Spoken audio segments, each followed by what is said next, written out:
Well, ladies and gentlemen, welcome to our session this afternoon. Before we start, I have a little test for you. Please raise your hand if the name Northcote Parkinson means anything to you. Northcote Parkinson, Parkinson's Law. You know, Parkinson's Law was that work expands to fill the time available. Well, around about, well, maybe 20 or 30 years ago, I actually had to introduce Northcote Parkinson at a conference I was chairing at the time. And not to put too fine a point on it, I cocked up the introduction. And when he stood up there, he said, in his classic tones, he said, "I have just invented a new Parkinson's Law. The new Parkinson's Law is that the length of the introduction varies in inverse proportion to the capability of the speaker." Ladies and gentlemen, Bob Mosher. Wow, boy, I hope that's a great start. Good afternoon. Good afternoon. Afternoon. I always take pride in having the loudest group, so I want the people on the other side of the air wall to go, "Oh, why didn't I go to that session?" They're having so much fun in there. But welcome, everyone. It's wonderful to be here. I just landed this morning at 6:30 from the States, so I'm wide awake and ready. Got a couple hours sleep back at the hotel, but it's wonderful to be here. Appreciate the invitation. Very much looking forward to the hour and the hours that follow. I'll be in the conference with the rest of you throughout, obviously, and the show below. So please, as the topic gets deeper for you and get more into the conference, by all means, let's catch up and continue the dialogue, okay? Supporting learners at the 5 points of need. Did anyone know what that meant when you saw the title? Is that why you came? Were you intrigued by what the heck did that mean?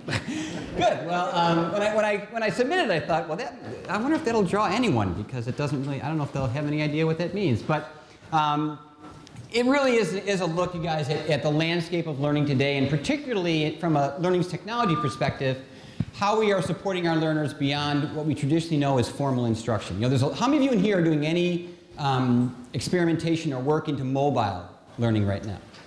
Some. How about distance learning, i.e. Like a live meeting or Connect or that type of thing? Obviously e-learning, I'm assuming. Great. How many of you in here are stand-up instructors, do classroom training at all? Have you ever attended classroom training? Good. Well, that tends to get more hands. Good, yeah. I want to start out, you guys, with a dialogue, and I want to make this session highly interactive. A couple things. Slides are on the web, so by all means you can get those when it's done. In the bottom left corner of the slide should be a tiny number. Sorry about that, could have made it a bit larger. But if you want to map your notes to that slide, I have changed 2 slides, to my apologies to my AV folks. But if you want to map your notes to that, don't try to draw the slides and such. You'll be getting those. Plus, this is being recorded, so you can replay it for colleagues and others as we go. All right? How has the learning landscape changed over the past few years for you as a learning professional? What's different? And those aren't answers. Those are, much more just-in-time training, just when they need it, rather than having to go on courses that take a long time and may hit some of the things they need to know, but not necessarily. A lot more just-in-time training. How many of you are seeing that in your area? Just what they want, when they need it, just the right amount, right? Yeah, good. Anything else changing? Sorry? More use of technology, absolutely. How many of you have a mobile? No, don't answer it. I know. But I mean, you guys, come on. I mean, when I landed, I Skyped with my children off of my phone. You know, and I landed at Heathrow. Now, they weren't happy because it was 1 a.m. where they were. I don't care. I'm the dad, so I can do those things. But it was, you know, it was wonderful, right? I do a lot of work with government, or a large government agency back in the States, the DIA, the Defense Intelligence Agency. And the irony is that they have, how many of you have this as in your landscape? They say they have better technology at home. I see the heads nodding, you know where this is going. Than they have at work, right? So many of them, to do the things they'd like to do, frankly, they leave work. They go back to their home offices, the remote worker. How many of you are dealing with that? Right? Right? Good. Anything else different? Budgets being reduced, but expectations are higher. Don't you love that? Budget. How many of you are finding your budget's being reduced, but you're being asked to do better stuff than when you had more money? Yeah, isn't that a wonderful math problem there. Yeah, good. Anything else? People help themselves. Sorry? People help themselves. People are helping. They do it themselves. Good for you. If I have anything I thank Google for, among other things I don't like about it, candidly, but that I think is that I think it's created a more self-serving world. Right? I don't mean that selfishly self-serving. I mean that we go out to these things by nature to find, search, get better. I had to change a garbage disposal on my home this past weekend, and I went on Google to watch a video of some guy in Nebraska, that's a state in the United States, changing out his similar garbage disposal to me. Now, thank goodness he did it correctly. I had no idea, but he did it correctly. And I put my iPad down. My wife's like, what are you doing? I have my iPad down on the floor. I'm under the sink. If you don't know, to change disposals, you have to crawl under your sink to get them. I'm lying on my back under the sink with my iPad there through the Wi-Fi in my home, listening to Bill. I don't know what Bill's last name is, but Bill, the disposal guy, swapping out his garbage disposal. And he's got this handheld flip cam, you can tell, very rustic video, but he's showing himself doing it, and I'm just stopping him as I get to that point. It's literally the one I'm swapping out, the same brand. So I do the thing, and then I play him for 5 more minutes. I stop. I do the next. Huh? How wonderful is that, right? That's kind of the world we can should emulate to. Anything else that's different? Fit for purpose. Sorry? More fit for purpose. Meaning, in what way do you think? Well, for instance, exactly what you were just describing there is that thing. It's actually you don't have to have a professional actor. Yeah, yeah. Basically, you can just do it as long as it's actually getting the right message. Yeah, you guys, fit for the purpose is what he said. And I think our tolerance for high-quality video, for instance, our tolerance for, or demand for, instructor-led training, or an accredited expert up on the stage to have to be the one that we learn through. I think if not way before this, but I think that's waned a bit, and it's not so much a bad thing, right? Good. Anything? I think the video, the quality of the video is Oh. one thing, but the quality of the audio has to be good. Sure. You can't hear it. Have you ever heard the phrase death by PowerPoint? All right, now I used to work for Microsoft for 3 years, and I take issue with that statement, only because it's not death by PowerPoint, folks. It's death by bad presentations is what it is. PowerPoint's a wonderful tool, of which I'm going to use, by the way, in just a moment, as will many of your presenters. But, you know, it's that issue. And same with video, same with, if I couldn't hear Bill, or the camera wasn't aimed at the disposal and things he did, frankly, it's useless learning, right? But he did a decent job of staying in frame, good pace. You know, he had a conversational explanation. This isn't a trainer guy. It's some gentleman out in who knows where, right? But it was wonderful. For what I needed, it was spot on, you guys. Brilliant, right? Could have gone to Home Depot, we call them, that's a large warehouse for us, and taken a class or gotten the manual. A manual did come with a disposal, by the way. Didn't open it. Didn't open it. I watched Bill walk me through the whole thing. How wonderful is that, right? So, guys, here's the thing I'm going to challenge you with. Have you? I mean, you said some wonderful, powerful things. But I think the challenge to us as learning professionals is, have we kept up? You listen to some wonderful things, and what I loved about the way many of you described them is they were from the learner's perspective, which is, by the way, where any learning should come from, right? But my challenge to us as learning professionals is, have we kept up? Do we still have rows and columns of chairs in some building somewhere? Do we still project to a screen? Do we still lecture for 6 days? Do we still bring manuals to our classrooms? Now, I'm not saying any of those are bad, but in a lot of organizations, that's the norm still, not the exception, which with all you described, no one said, we have bigger classrooms.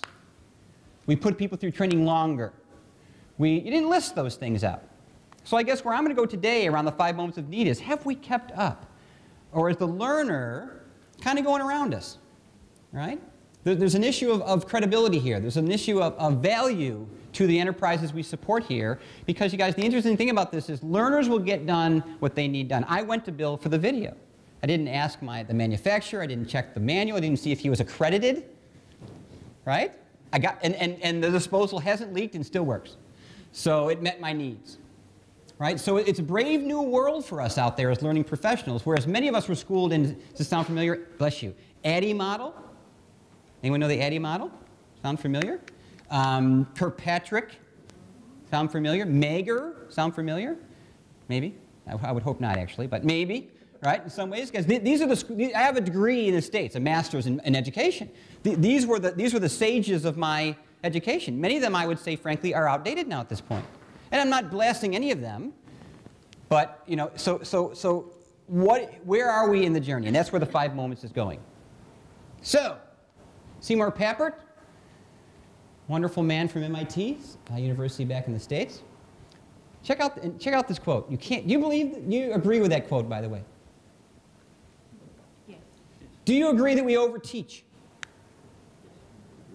Do you think?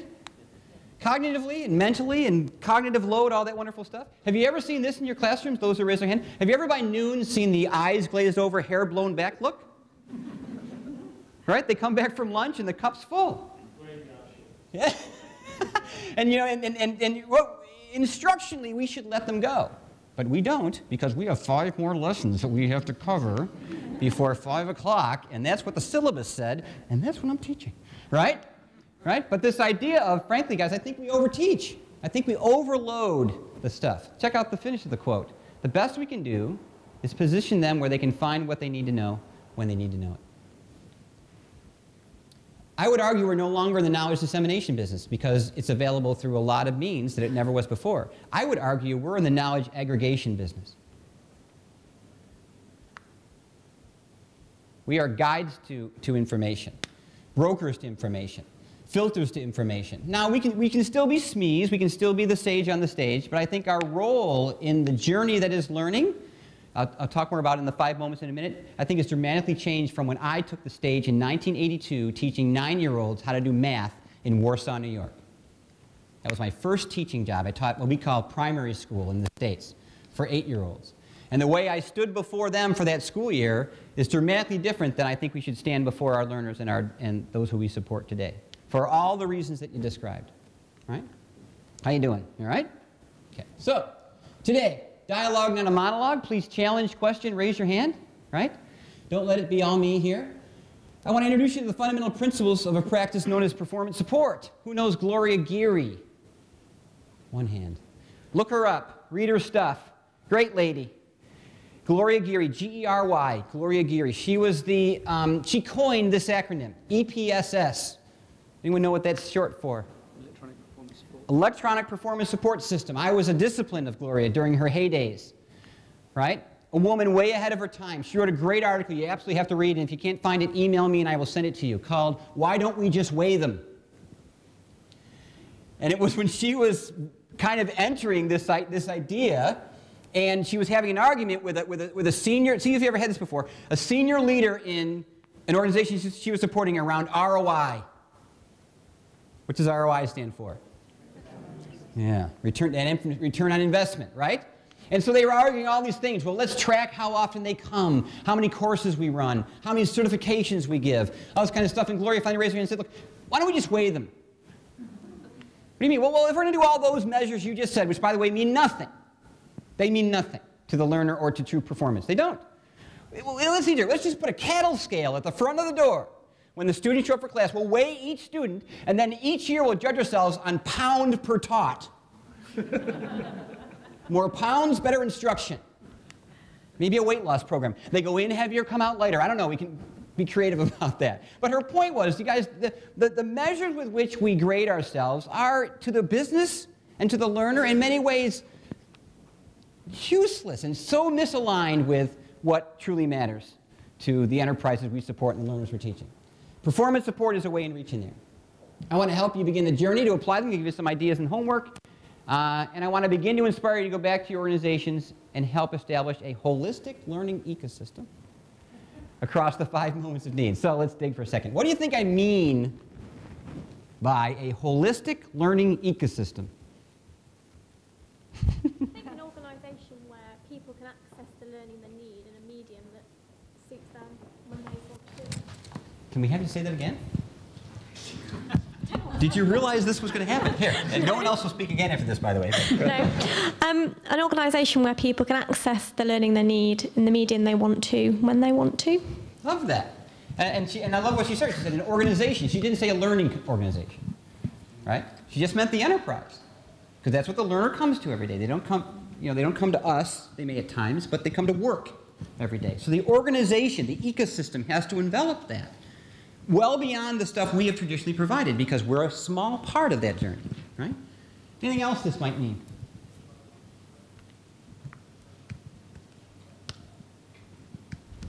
to recognize that the organization is just one micro-habitat within the bigger ecosystem. Good for you. That the organization is one micro-habitat, I love the word, i.e. ecosystem, within what is the larger world of the learner. Love that. Anything else? Please. Yeah, a whole system of organization that allows the best learning to happen in the best way, the right time. Love that, right? And well beyond us, all of those means and resources that are before our learners that they can use, right? And again, I love the use of organization again, because it is the entire enterprise. Anything else? Oh, that pull rather than push. Pull rather than push. Yeah. Yep. It should always be learner-centric. Should have always been learner-centric. Right? Can an ecosystem be healthy? Can an ecosystem be unhealthy? Certainly. There's a balance, right? That's why I love the word. Right? So it's striking that balance of what best serves and what doesn't, and helping the learner to know the difference between the two. Good. Good. Who in here has done blended learning? Talk about that more in a moment. Thank you. All right, so check out this quote. The illiterate of the 21st century will not be those who cannot read or write, but those who cannot learn, unlearn, and relearn. How's that? When I grew up, if you were illiterate, you couldn't read. My daughter is in undergraduate in the States as a teacher, primary school teacher. She took a literacy master's course. They didn't talk a word about reading or writing. For literacy. This was a literacy master's level course. It was about the ability to enculturate, to keep up, to assimilate, to grow, to learn. That's literacy, right? Of those last three words, you guys, what are the hardest? Unlearn. Oh, yeah. The argument tends to go back and forth between these two, right? Learning's easy, relatively, right? The problem is, for a long time, we have focused primarily on the learning word, right? But in the world we live in today, it is as much, if not for many people, more so, an unlearn and relearning world. Adults struggle with this terribly. It's something called automaticity. How many of you have ever driven home and can't remember the last 3 turns you made before you got there? Nothing to drink, right? Folks, it's automaticity. When you look at that word, the second word in the line, you don't do this. You don't do that. Why? Because you have matured your vocabulary such that when you see illiterate, it is a word. It is a letter. It's a symbol, right? It has become automated in your speech and in your dialogue, right? This is a hard thing to do, folks, and it takes a very different way of supporting learners to do it than how we have traditionally taught. How many of you have upgrade courses, or level 2 courses, or level 3 courses, or beginner, intermediate, advanced? Right? I want you to rethink those, particularly the intermediate and advanced ones, because what you're implying by the names is that the learner has base knowledge. Right? Intermediate, advanced. That means you probably aren't a beginner. Right? But when you architect those learning experiences, the challenge I want to put before you is, do you just still teach it the same way you would beginner? It's just harder stuff. Think about that. Is that meeting a relearn, unlearn world for your learners? So, let's talk about the 5 moments. Dr. Conrad Gottfredson, Brigham Young University, BYU, 5 years ago changed my life professionally. I was at Microsoft at the time. I was the director of learning there. We were certifying, anyone from Microsoft in the room? Okay, good. We were certifying millions of IT people for what was, here comes the word, what was going to become Vista. Oh, a groan. See, as soon as I said the word, she groaned. Now she's shivering. Yeah, it was not a good moment for a lot of people, but I was unfortunately involved in that wave. And we were going out yet again to our 9.5 million Texans saying, you have to recertify. Here we go again. And they all pushed back unanimously and said, no, we don't. We were like, well, yeah, you do. I said, no, we don't. Because we know what certification means to you at Microsoft. And I've been a tech for 20 years. I don't want to sit through 5 days of acronyms and 86,000 PowerPoints and then take a test at the end for $10,000 US so that I can have a plaque on my wall that says I can now use Vista, and I really can't. Sounding familiar at all, right? That was the world I was in when I first met Con and talked about this issue. Because what it forced us to do, you guys, when the learner finally pushed back, is it forced us to look at our learning model and whether or not we were truly, what the learner was saying to us is, you don't create a learning environment that we want to come back to. It doesn't meet our moment of need at the time. So I talked to Con Gottfredson about his work. I had just created the new Microsoft Blended Learning Program, which I'll talk to you more about in a moment, which, by the way, was a miserable failure. It also was not why I left, by the way. People often ask if it was why I left, or might have been asked to leave. You know, I left days after that.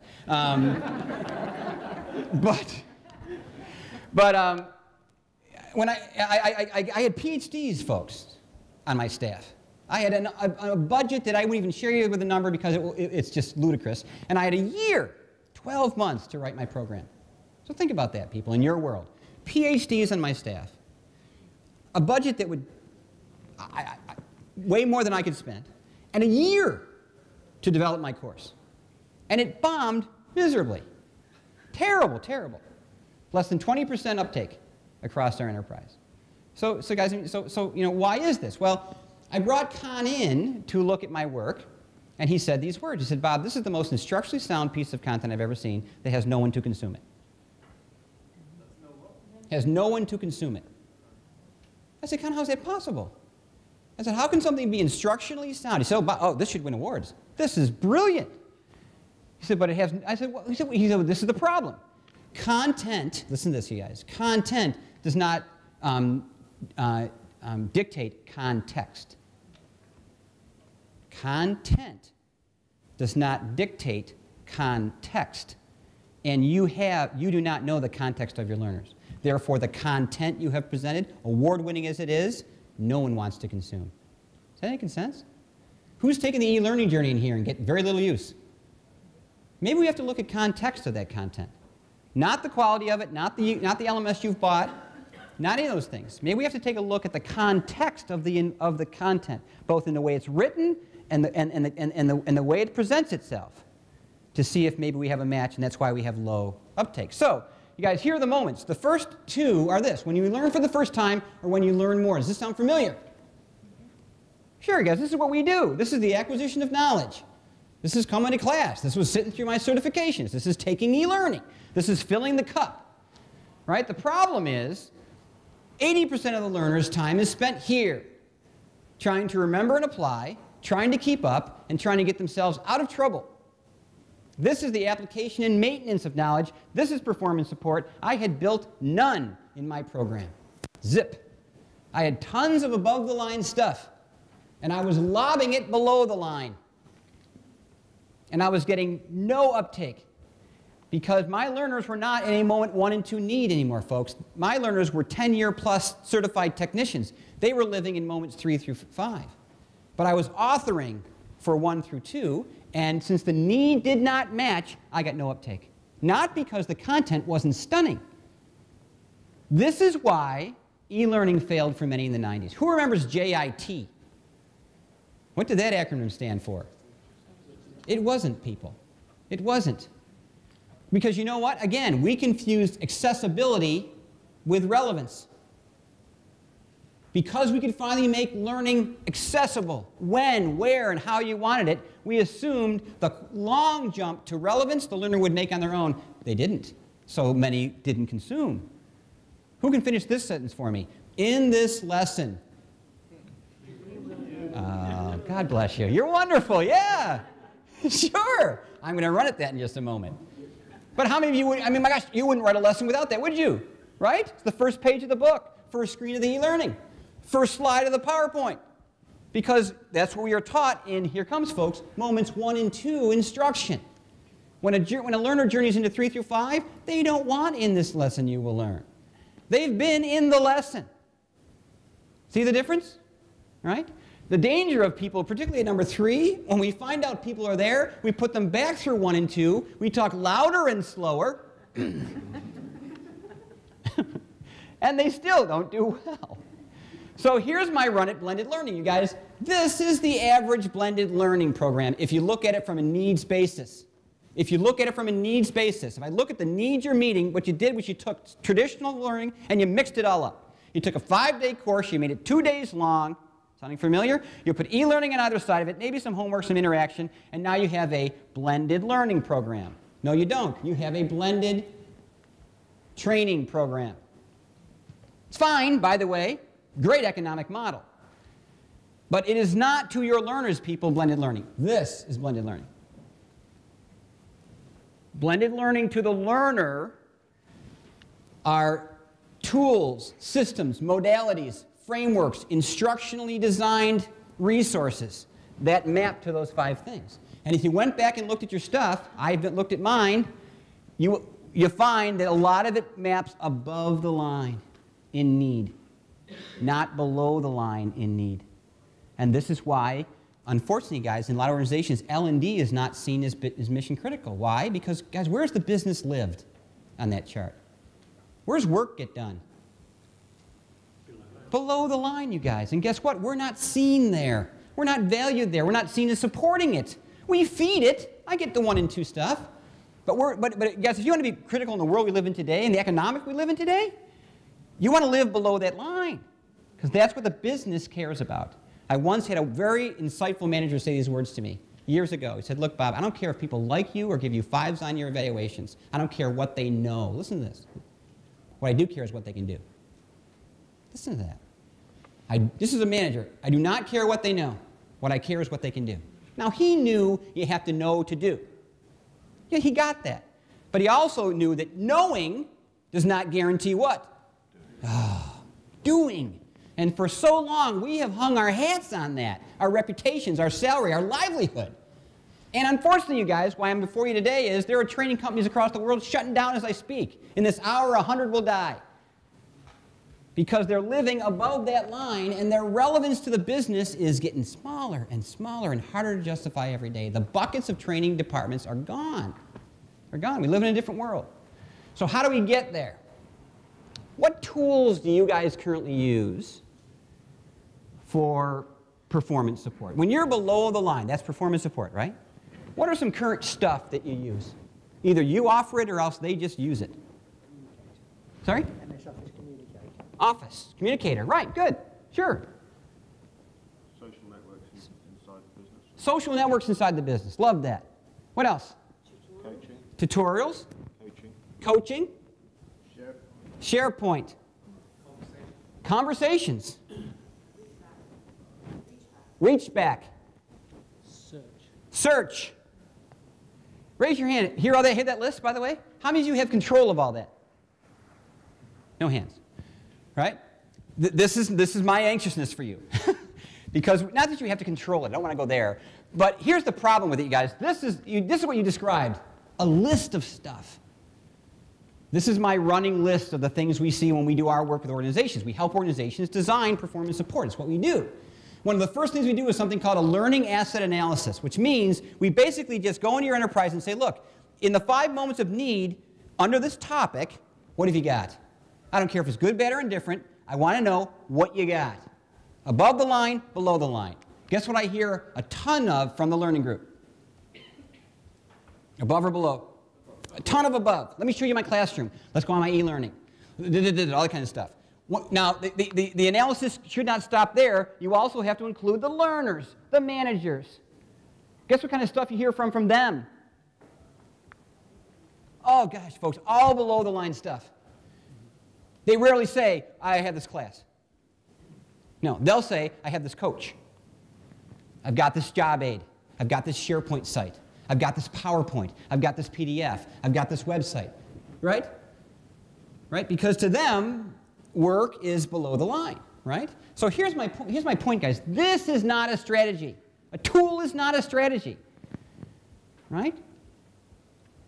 It's, my grandfather used to say, just because I can swing a hammer doesn't make me a carpenter. Ever heard that expression before? Right? I am not one. I drive nails with saws. Doesn't work very well. Right? So just because I have a tool does not mean I know how to use it and at the right time. Make sense? Right? And this is the danger of the performance support in most organizations right now. It is tool-based. It is a world of stuff, not a world of design, intentionality, and frameworks, like we have made moments 1 and 2. You guys, you've done stunning work with 1 and 2. You've measured it, systemized it, standardized it. You can scale it. You can digitize it, virtualize it, video it. This stuff is chaos in most companies, right?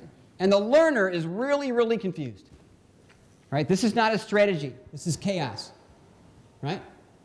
So let's talk about making it more strategic. Oh, sorry. More strategic. So there's our moment of need, right? There are 5 of them. Who remembers what they are? First time. First time, you need to know more, things go wrong, things change, and you apply. Good. Who wrote them down? You want to write them down? You're welcome to have read that, by the way. You know, when I taught 3rd grade back in Warsaw, New York, a very gifted teacher that taught next to me, Pat Ames, taught for 36 years, 3rd grades, taught grandchildren of the first people she taught. She had this worn-out banner across the top of her chalkboard. Who remembers chalkboards? A few younger people. We used to rub a rock against a piece of slate to write things. It's in the Smithsonian or some museum somewhere. But above her chalkboard, she had this banner that said these words: "If you learn nothing else in 3rd grade, it will be to cheat." You guys, come on. That is an educator who gets it, right? Pat often said, my job is not to pass 3rd graders. My job is to prepare 4th graders. Think about the difference, you guys. One is one of completion. The other one is a model of enablement. See the difference? See the difference? Right? That is the model, people. That's where we're going. So, in the world of teaching, this is how many of you here have written courses or designed e-learning, or you're a designer? Okay, good. This is what you did, right? Remember the top, this is for people who need more or nothing, right? They know nothing. See that top triangle? An objective, Megarian learning objective. In this lesson, you remember, right? We start with that because in the world of 1 and 2, I have no base knowledge. I don't know. You have to give me context. I have none. Making sense? And then we move to concepts. Get the idea? Down to details. What's not shown here is typically right here we test.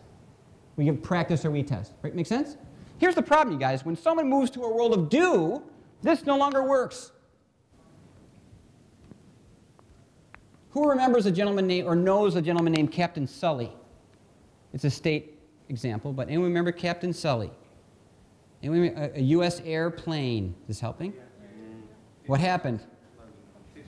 Yeah, this is a very gifted pilot, Captain Sully, who landed the U.S. airplane in the Hudson River. Do you know how much time he had from the time the first bird entered engine 1 till the time he was in the Hudson? Just over 2 minutes. Just over 2 minutes. And I got to believe part of that was this. What's going on? Is something going on? Do you know there's something going on? So there's, what, 10 seconds? Right? I mean, so in other words, you guys, this guy wasn't into problem-solving mode the moment that first bird got sucked in. Imagine that. So we're not talking about hours of time. We're talking 2 minutes later, he was on the water. Think about that. This is a gentleman who did not want to have something that said, in this lesson, you will learn. Do you agree? Right? By the way, he was a 30-plus year military pilot. He'd taken off of aircraft carriers, pitching in the Atlantic in 30-foot waves. Right? But he had never landed a plane with no thrust. The plane had no thrust. Both engines were gone. Right? So he had base knowledge, you guys. He had pyramids to fill the plane. But what did he need? What did he want? Intuition. Sorry? Intuition. He wants some intuition, but as a passenger in the back, I hope there's more than that. Right? I also didn't want him to do this. We have a problem. Anyone in the back, let me give you the situation. No, I didn't want a wiki, no blogs. I didn't want, well, what? Yeah, a co-pilot that had just attended a course so that he knew which page to turn to and stuff like that. He wanted the steps. He wanted a job aid. He didn't want pretty pictures, didn't want a talking head, didn't want the history of flight, didn't want to know what thrust is, didn't want to know who designed the airplane, didn't want to know 10 other people who'd done something like this. So let's read their story. Didn't want any of those things. Right? What he wanted at that moment was I don't know how many there were, and I've heard him speak. He shares this. The checklist he got out that he followed as a pilot's taught to the letter. Right? And he said the interesting thing is, I've heard him speak twice on this, he said the interesting thing is, in that checklist there are some non-intuitive things you're told to do. For instance, you nose down the plane. what? I want to stay up. Right? So I'm pulling back on that nose as much as I can because I want to go up, not down. But why do you have to go down? You need speed. You have no thrust. Lift comes from air passing over the wings. Making sense? So if you stall the plane, you have no thrust to get it back, you drop like a rock. You nose the plane down, it picks up speed in descent and can get lift. See that? But again, to an experienced pilot, that's counterintuitive to flying. See what I'm saying? So thank God in his brilliance and his experience, he did a miraculous thing for all those 100-plus people who survived. But he will tell you to this day, you take the checklist away, they probably would have died. Listen to that. Take the checklist away, they probably would have died. This is the world our learners live in. Do you agree? Our learners live in days of no thrust, moments of no thrust, right? And so what they want are steps first, minuscule, quickly. Text is fine. If that's not enough, okay, then give me more. Get the idea? If that's not enough, more. See, get the idea of the inverted triangle, it's called, right? It's not just a job aid. The job aid is part of the framework that is supporting the moment. So let's say, I know he didn't have time, but in step 3 of the checklist, there's a word that Sully didn't understand. What might he want? Click on the, yeah, whatever. Look on the next page. Can you define this word for me? Because I can't go to step 4 without that. Get the idea? Doesn't want a class. You see what I'm saying? Don't go back to instruction here, people. Right? But that's the idea of the triangle. Sometimes the steps are not enough. We want this ascent through content so that the moment of need can be met. This is the architecture of performance support, people. Like this is the architecture of formal instruction. But they counterbalance. And notice, I intentionally use the same words above to a point as I have used below, because the good news here is tons of reuse here. Tons of reuse, meaning a lot of you have good top triangle stuff that just needs to be reformatted, revetted, re-architected for the bottom triangle stuff. It's not a rebuild. It's not a start from scratch. Almost every customer we work with, it's the 80-20 rule. 80% of the work we do for them is with existing content, but it's in the format of the top triangle. We need to help them put it in the format of the bottom one. Making sense? You mentioned SharePoint. I feel bad for SharePoint. In a lot of organizations, people hate SharePoint, unfairly hate SharePoint. I see some people nodding. Why have people grown to hate SharePoint? Oh my gosh, you guys, it has no triangle. Oh, it's got stuff. But it's got no triangle. And across the world, while I'm speaking, I guarantee you, some IT person saying this, put it on the SharePoint site. And they're doing that with their hand. Put it on the SharePoint site. Right? And then we'll have it for everyone to use. Oh my gosh, you guys. Right? It's not use, it's chaos again. Right? So this is the architecture, and we call it brokering, because what brokering implies is you got stuff, I'm just going to re-broker it. Get it? Reallocate it. Now, I will also be fair. In every broker we've ever built, the bottom triangle stuff, there is new stuff to be made because there's holes. Just writing for the top triangle is not going to give you everything for the bottom one. That's never been done. But the good news is, for the most part, well over half, well over 70% of content for the bottom triangle you already have in your top ones. You just need it to be rebrokered, reallocated. Making sense? Okay, let's take a closer look at this triangle then for a second. That was a nice metaphor of the top and bottom. I want to look from a design perspective, specifically at how the bottom ones are built. Process was missing from the slide before, because I wanted it to match up. I wanted the steps to, do that kind of thing, right? But we have found in our work, and when we first drew this triangle, what, 5 years ago or so, we didn't have the process square up there, or triangle up there. But we have found it to be a critical part of the journey. What do you think? What does it imply ahead of steps? Process first, then steps. It's how you do it. This isn't a learning, why you. This is a how you do it moment, right? Can I ask you a question? Is it possible to be doing something correctly at the wrong time? Is it possible to be doing something correctly at the wrong time? Is pulling the nose up a way to make a plane go higher? Yeah, right? When I was flying here, The pilot lifted the nose, because he had thrust, off the land. But Sully's situation, was that the right thing at the right? If he had done that correctly, the instance context was wrong, he'd have crashed the plane. Making sense? That's what the process layer is about. You guys, I'm going to show you an example in a moment. The process layer is the real-world context with which we then dig to the steps. It gives us context for the problem. I think it's also best practice. Best practice, absolutely. You guys, when we go in, how many of you here have done a task analysis before? Raise your hand. Task analysis with design? Yep, I'm going to introduce you to something called an RTA, or a rapid task analysis. At the end, if you want to, I'll give you my email. I want you to join an online community of people that have been doing this for a long time. Con Gottfredson, the 5 Moments to Need guy, is an avid blogger on that site. He has created for you a job aid, a checklist for how to do rapid task analysis. Why is it so important, unlike normal task analysis? Because if you do it right, it gets you these 3 key parts: the process, the steps themselves and tasks, and the concepts to perform those steps. Those are the top 3 layers of the triangle. And I'll give you a job aid to do it. Now, notice from the black on down. The black on down is the list from before, you guys remember? This is the stuff that you have to broker. These are the assets you want to make available based on that moment of need if the learner needs to go that deep. Making sense? Right? If the steps are not enough, if the background doesn't help them, they need other reference resources, documents, policies, job aids. They need learning resources, an e-learning tutorial. They may want to sign up for a class. And then look at the last layer, human resources. And that's not HR, by the way, as in HR, the department. It's us, right? But let me ask you a question, guys. Why in the context of the triangle, and I want to be careful because one thing I want to be sure you understand from the triangle, it's not implying good to bad. Please be sure you hear that. It's not implying that steps are great, wiki's bad, at all. What we're trying to do here, you guys, is filter that list, that slide.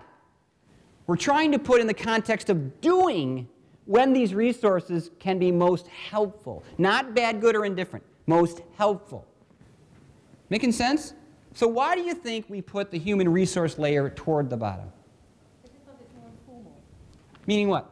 Meaning that, with some of the steps above, they're going to be defined, with the steps, with the FAQs, and that is almost free. You guys, super. The best thing about me as a support person is I can be empathetic. I can wing it. I can adjust to your situation. By the way, guys, that's also the dark side of me as a resource. Do you agree? I could give misinformation. I could take way longer than it needs to. I mean, that's the dark side of being improv and empathetic and, right? I could also be, how's this? Unconsciously incompetent. You ever heard this before? You ever know these people? I've been it. I may be it right now. But these are the people that on Friday were the SME. But on Saturday, something changed. They're at home, no idea. They walk in Monday, they are no longer a SME, but they think they are. Because on Friday they were, right? No one told them. So Monday they proceed on. Making sense? The things above that human layer, folks, get vetted, get structure, get designed. Human elements tend not to, but that's the beauty of the human element. Beauty of the human element. It has that flexibility. But all we're trying to do here, folks, is put it in the context of a support framework that gets the learner back to work quickly and correctly. And sometimes the human element can be incorrect. It can take too much time. Agree? Very hard to scale over a large enterprise because of dialect, culture, just a bunch of stuff. Again, guys, I'm not saying it's bad. But you guys, for too long, wikis have died, blogs have died, not because they're bad, but because they have not been contextually positioned right. Making sense? Contextually positioned right. Why does Facebook thrive? Because in the context of your life, you love it. Right? So because it has context, we visit it. Blogs in the workplace, they've struggled. They've struggled. Because of the contextual, what's in it for me, nature. Making sense? Okay. So, here's the different kinds of frameworks we have seen. So, there are process-based, or procedure-based. So how many of you here do IT training? Application and systems training. All right, that's very common. CRM, ERPs, SAP, Oracle, Word, Office, right? These tend to be embedded procedure-based triangles. Still triangles, but embedded procedure-based. There are soft skill-based, right? How many of you here do leadership training? How many of you here do onboarding? How many of you here do compliance stuff? Some of which is soft skills. All right, guys, that's not push this button, follow this menu stuff, right? It can still have the triangle. Oops, product-based. So in other words, it's all driven by a category to support product specs, background, information, inventory, right? Reference-based. Doctors, lawyers, customer service help. Any here support help desks? Right? Okay, they use it very frequently. And then workflow, process-based, scenario-based, onboarding, collaborative workflows, regulatory compliance. All right? Now, tomorrow from 11 to 11:30, I'm going to do a thing on the floor downstairs, and I'm just going to go through a whole bunch of examples of these. Same slide, but I'm going to have time to go way deeper if you want to join me or see others. Right? What I want to do, at least for now, though, is show you one so you get this idea. I want to show you the triangle in the context of the 5 moments. Making sense? Okay, so the GAO, they are the Government Accountability Organization. 3 interesting words to put together in a sentence. Government Accountability Organization. Sort of like jumbo shrimp. 5-mile fun run. All right, so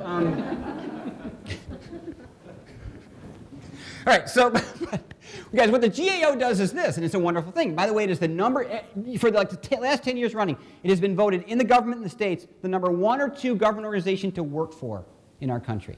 For effectiveness, for culture, they do great stuff. You probably never heard of them until this moment. But here's the deal. I'm the senator from New York, and I want to have wind power in New York State. So I go on the floor and I say I want $5 billion over the next 3 years to build turbines and windmills in the southern tier of New York State. Here's why, here's what we'll get for it, the green effect, blah, blah, blah, blah. Senate goes, you know what, great idea, it passes. So I got $5 billion, I got 3 or 4 years to pass it. Oh, yeah, that's a lot of money. So guess what? Someone from the GAO is assigned to my bill, and they audit it through those 3 years. And at the end, they come back to Congress and say, you know what, Bob from New York, brilliant guy. We got our return on our investment. Or we should vote him out. He's lousy. Got nothing. Right? They audit bills, I'm oversimplifying, through. Making sense, though? All right. Here's the proof of concept we were brought in to build, because here's the thing, you guys, I don't know if you noticed, but our government is spending a lot of money lately. And so the GAO has been growing, lots of hires. In the old days, they used to have a shadowing program for onboarding. You were shadowed by a senior auditor. You were taught the auditing process and software and stuff, but you sat behind Bob and you followed me for 6 months. You went on me to all the audits. You watched me interview. You watched me do the stuff, turn it in, all the math, and then you became an experienced auditor. Well, folks, they can't do that anymore. The world has changed too much. They can't do that. They can't have that program. So they needed another way. They still have training. They still have moments 1 and 2. They still have a class, but they needed some other way for the moments 3 through 5 to be supported beyond an architecture that was not economically or possible any longer. So what we built for them was this proof of concept for the GAO onboarding tool. This is a desktop digital electronic tool. It's a triangle framework that sits on an auditor's desktop. Right? They double click on it like an icon, like you would for anything, and you would go to here. This is the live version of the stuff. What I want you to do is, guys, think of the triangle. What was the top layer? Process. Not step 1, step 2, step 3, chapter 1, chapter 2. Guys, when we write a course, we've been taught to do 2 things. Write it linearly, because when you're in moments 1 and 2, it's easier to learn cognitively if you continually, write it in a building add-on linear fashion. We've also been taught to kind of go simple to complex, because I don't know anything. So let's not overwhelm you. Let's go simple to complex. Well, here's the problem, guys. Life is neither of those things. Life is not linear, and it does not come at us simple to complex. You may be thrown into the most complex step in day 1. Agreed? Oh, they're clapping. We have to clap later. All right, so here's what we got. So let's say I want to go into conduct an interview. And I want to actually interview the official. So here's all the processes. Guys, here's the top of the triangle. Here's the steps. Bulleted, quick, not pretty. They don't need to be. The learner, right? Remember, they're down in the moment of need. Now, if these are not enough, then all we did was broker existing assets, but in the context of the problem they're facing. In the old days, guys, all the resources I'm going to show you right now were all over the enterprise. They were on LMS servers, they were on content servers, they were in people's heads, there was no filter, you guys. There was no framework with which I got to have an interview problem. It's like, well, go to SharePoint. We've all tried that, right? So here's the resources, and here is their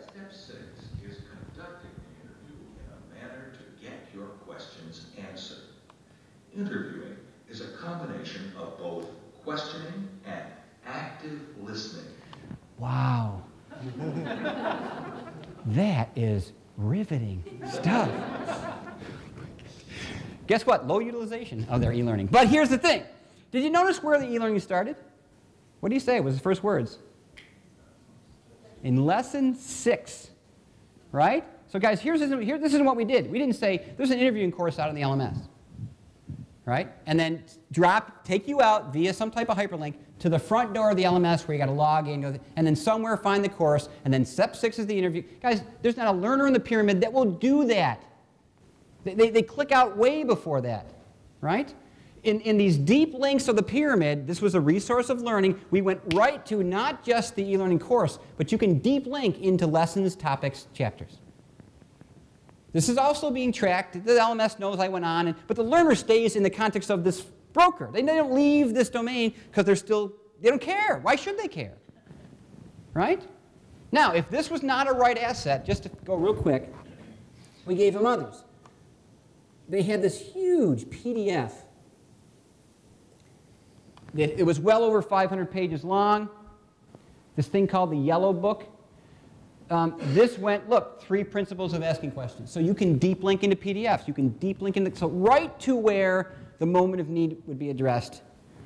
And then lastly, although I can't show you this because of proprietary and other reasons, look at the bottom. In our own word, what were they trying to do there? Give real life examples. Yeah, what were they trying to replace? What was the thing they were trying to emulate as best they could? Real life. Yeah, you guys remember that they used to shadow for 6 weeks, and that wasn't happening ever again. But what they realized is, look, we can still, through the beauty of these handheld recorder things or a thumb drive, all these wonderful things, why can't I capture 7 minutes of David Moser talking about his instance at the Navy and let me listen to it? That's what I would have done when I was in the car driving over. Or Laura Laufer's, right? See what we're trying to do here, guys? See the difference in the triangle? Right? And then with these individuals down here, we gave them emails or phone numbers that you could then follow up, call, and say, okay, David, look, I just listened to the thing on the Navy thing. I'm going to do my first interview next week. I have some questions about what I heard. See how you tried to, right?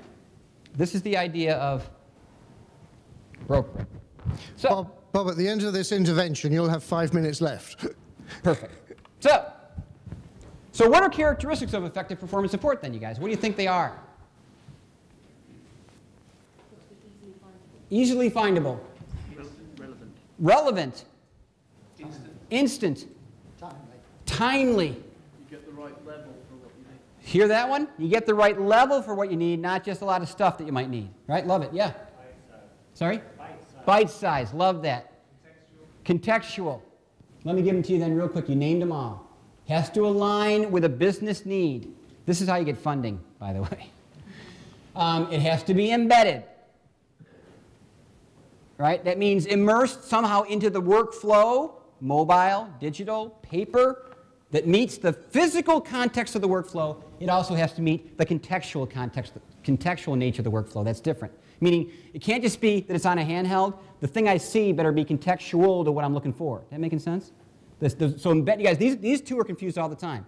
Embedded doesn't get you context. Context doesn't get you embedded. They are two complementary characteristics.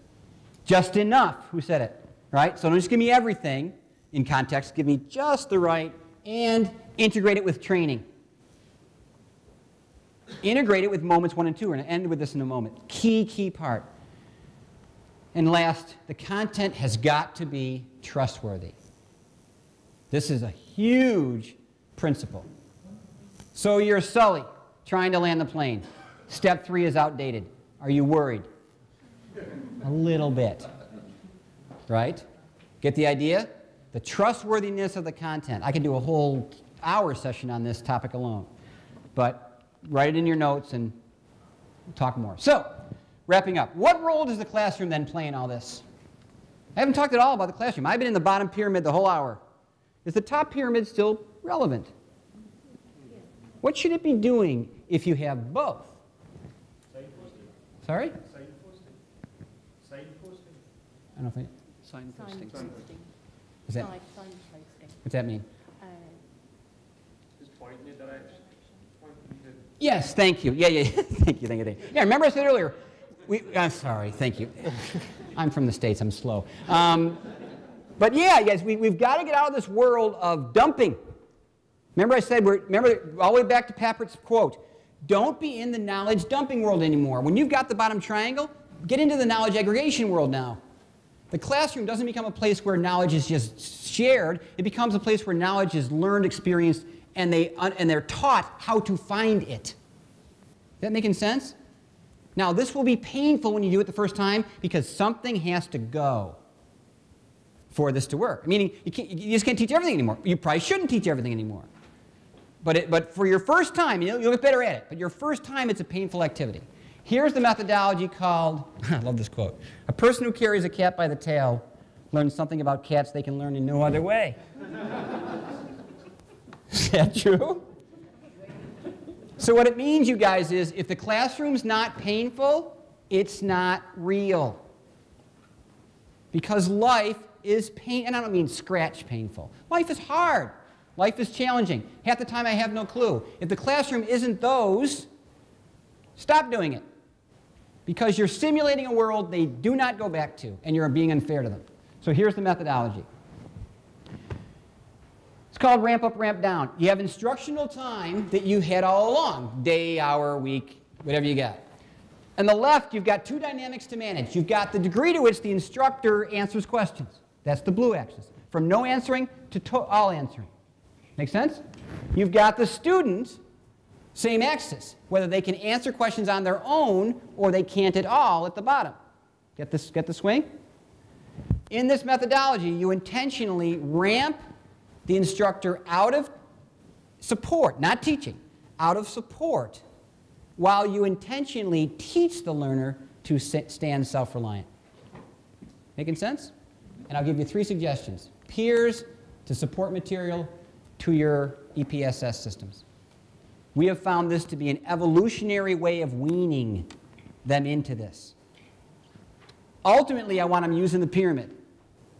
But what we've learned in our work and doing this in real life, if you start with a pyramid at 9 in the morning, guess what the learner does? Yeah, they're like, oh, wait. I have never seen this before. I've never used anything like this before. It's 9 o'clock. Are you kidding me? See the problem? See the problem? But they've all used who before? Who do they all use every day? Colleagues. So notice, peers. Start with get them weaned into something natural, then support material, then technology. The goal is that they can survive out there.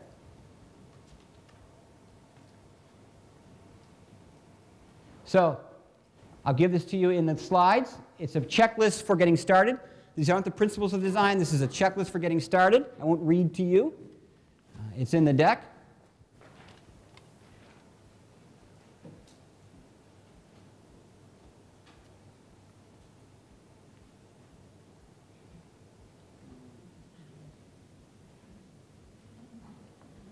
What do you think? We have brought them into port for far too long. It's about time we went out to sea. If we are not seen there, people, I can tell you, we become more obsolete by the day. Performance support is a way to get on that journey. We still need to teach. But boy, you guys, if we can flip the triangle to be more intentional, it's when we're out amongst them, not physically, but with these tools, you guys, I'll tell you, the value of our services is incredible. Now you can clap.